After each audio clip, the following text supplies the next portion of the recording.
ದೆಹಲಿಗೆ ಹೋಗೋದಕ್ಕಿಂತ ಮುಂಚೆ ಏನೋ ಒಂದು ರಾಜ್ಯದಲ್ಲಿ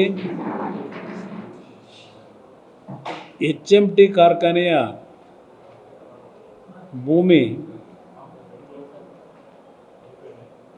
HMT ಅವರು ಅರಣ್ಯ ಇಲಾಖೆಯಿಂದ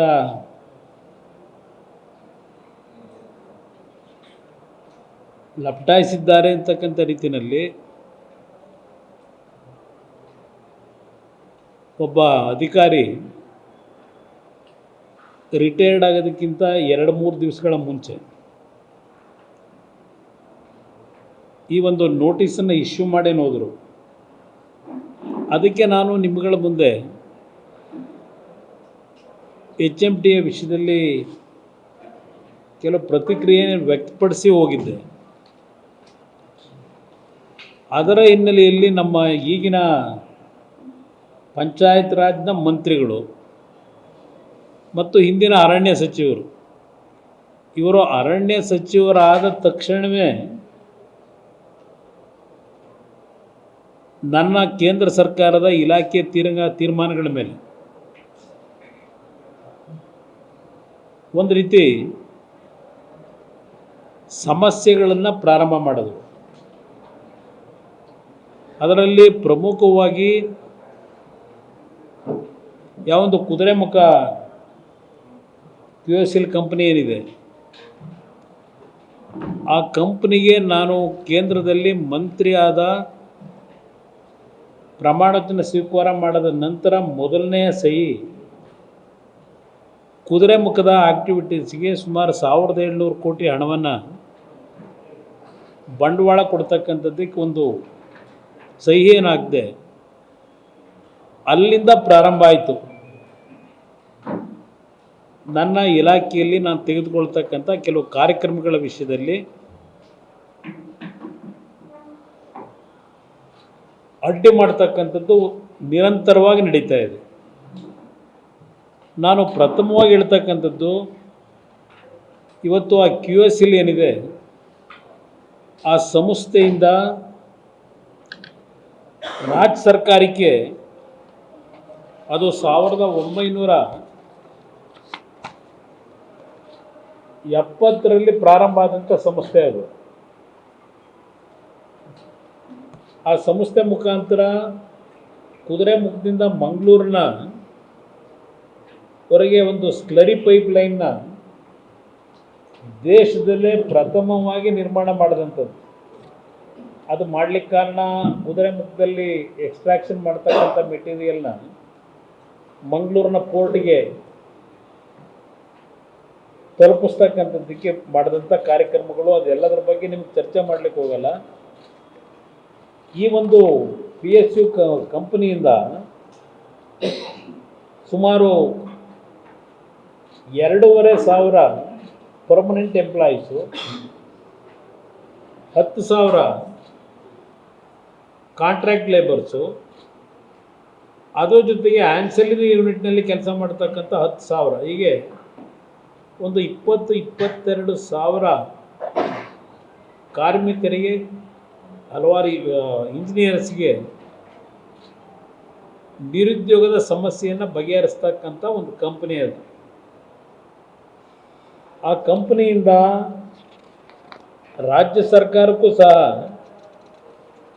ತೆರಿಗೆ ರೂಪದಲ್ಲಿ ಸುಮಾರು 3,000 ಕೋಟಿ ಮೇಲೆ ಬಂದಿದೆ ಆ ಕಾರ್ಖಾನೆ ಪ್ರಾರಂಭ ಆದ ದಿವಸದಿಂದ.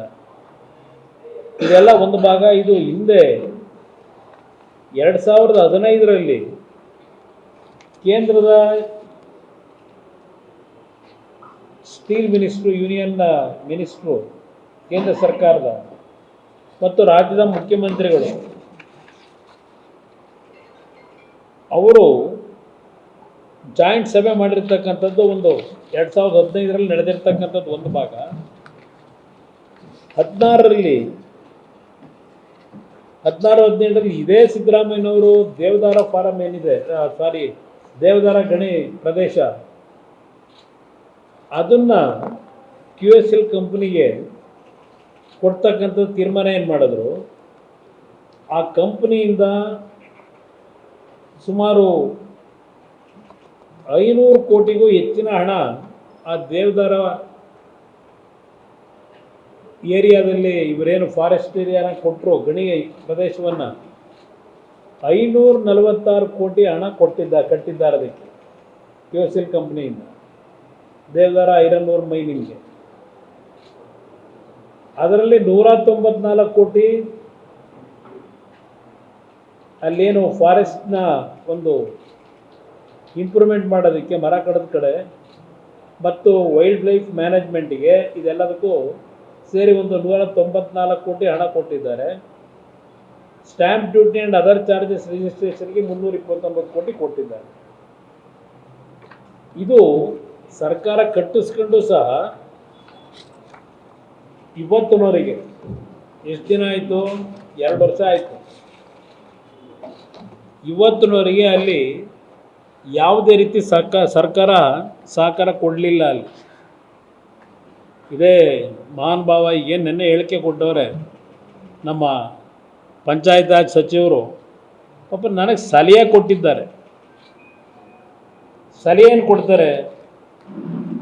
HMT ಅರಣ್ಯ ಭೂಮಿ ಕುಮಾರಸ್ವಾಮಿ ಆರೋಪಕ್ಕೆ ಕಂಡ್ರೆ ತಿರುಗೇಟು, ಉಕ್ಕಿನ ಕಾರ್ಖಾನೆ ಪುನಶ್ಚೇತನಗೊಳಿಸಲಿ ಅಂತ ಒಂದು ಹೇಳಿಕೆ ಕೊಟ್ಟವ್ರೆ. ಕ್ಯೂಸಿಲ್ನ ಮುಗಿಸೋದಕ್ಕೆ ಏನು ಮಾಡಿದ್ದೀರಿ? ನಾನು ಇವರು ಯಾವಾಗ ಕ್ಯೂಸಿಲ್ ಕಂಪ್ನಿ ಹಲವಾರು ಜನ ನಿರುದ್ಯೋಗಿಗಳು, ಸಾವಿರಾರು ನಿರುದ್ಯೋಗಿಗಳು ಬೀದಿಗೆ ಬರ್ತಾರಲ್ಲ ಅಂತೇಳಿ ನಮ್ಮ NMDC ಸಂಸ್ಥೆಯಿಂದನೇ ಅವ್ರಿಗೆ ಐರನ್ ಓರ್ ಕೊಡಿಸಿ ಇಲ್ಲಿವರೆಗೆ ತಳ್ಳಿದ್ದೀನಿ. ಕಾರ್ಖಾನೆ ಇನ್ನೂ ಜೀವ ಕೊಟ್ಟಿದ್ದೀನಿ. ಅದನ್ನು ಒಂದು ಕಡೆ ನಾವು NMDCಗೆ ಮರ್ಜ್ ಮಾಡಿ ಏನಾದರೂ ಮಾಡಿ ಆ ಕಾರ್ಖಾನೆ ಉಳಿಸ್ಬೇಕು, 1970 ಪ್ರಾರಂಭ ಆಗಿರೋದು ಅಂತಕ್ಕಂಥದ್ದಕ್ಕೆ ನಾನು ನಿರಂತರವಾಗಿ ಪ್ರಯತ್ನ ಪಡ್ತಾ ಇದ್ದೀನಿ. ನೀವು ಸರ್ಕಾರದಲ್ಲಿ ಕೊಟ್ಟಿರೋ ಕೋಆಪ್ರೇಷನ್ ಏನು ನಮಗೆ? ಇಲ್ಲಿ ಹೇಳ್ತೀರಿ ಉಕ್ಕಿನ ಕಾರ್ಖಾನೆ ಪುನಶ್ಚೇತನಗೊಳಿಸಲಿ ಅಂತ ಹೇಳಿ. ನಾನು ಭೀಮಣ್ಣ ಎಂತ ಕಂಡ್ರೆ ಈಶ್ವರ ಕಂಡ್ರೆ ಕೇಳಿ ನಾನು ಮಾಡಬೇಕಾ? ಈ ರಾಜ್ಯಕ್ಕೆ ನನಗೆ ಸಿಕ್ಕಿರ್ತಕ್ಕಂಥ ಅವಕಾಶದಲ್ಲಿ ಯಾವ ಥರ ಈ ಒಂದು ರಾಜ್ಯಕ್ಕೆ ನನ್ನ ಇಲಾಖೆಯಿಂದ ಕಾರ್ಯಕ್ರಮ ತರಬೇಕು ಅಂತಕ್ಕಂಥದ್ದಕ್ಕೆ ಈಶ್ವರ ಖಂಡ್ರೆಯಿಂದ ನಾನು ಹೇಳಿಸ್ಕೋಬೇಕಾಗಿಲ್ಲ. ಪದೇ ಪದೇ HMTಯ ಕಾರ್ಖಾನೆಯ ವಿಷಯದಲ್ಲಿ ಇಲ್ಲಿ ಹೇಳಿಕೆ ಕೊಟ್ಟಿದ್ದಾರೆ. 7 ಕೋಟಿ ಕನ್ನಡಿಗರ ಆಸ್ತಿ. ಹೌದಪ್ಪ, ನಂದು ಆಸ್ತಿ ಅಲ್ಲ, ನಿಂದು ಆಸ್ತಿ ಅಲ್ಲ, ಅದು ರಾಜ್ಯದ 7 ಕೋಟಿ ಕನ್ನಡಿಗರ ಆಸ್ತಿನೇ. ಇದು ಕರ್ನಾಟಕದ ಆಸ್ತಿ. ನೀನು ಹೇಳಿದ ಮೇಲೆ ನನಗೇನು ಮನವರಿಕೆ ಆಗಿಲ್ಲ. ಇದು ನಾನು ಕೇಳಲಿಕ್ಕೆ ಬಯಸ್ತೀನಿ ನಮ್ಮ ಮಂತ್ರಿಗಳಿಗೆ. 2006 ನಾನು ಮುಖ್ಯಮಂತ್ರಿ ಆಗಿದ್ದ ಆಕಸ್ಮಿಕ, ಅದಕ್ಕಿಂತ ಮುಂಚೆ 5 ವರ್ಷ ಇತ್ತಲ್ಲ ಸರ್ಕಾರ.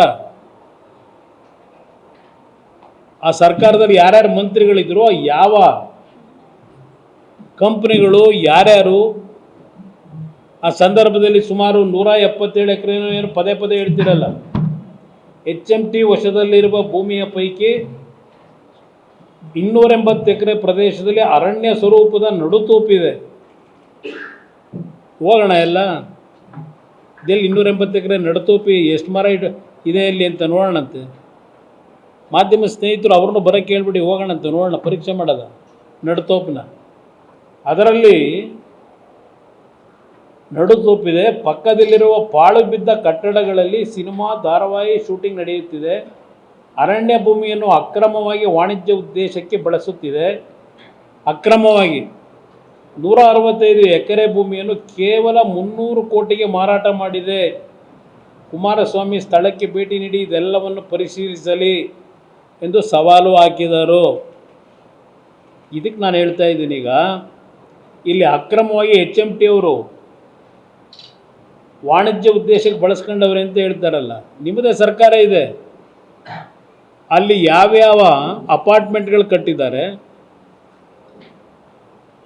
ಏನೇನು ಆಗಿದೆ ಇಲ್ಲಿ 160 ಎಕರೆಯಲ್ಲಿ ಯಾರ್ಯಾರು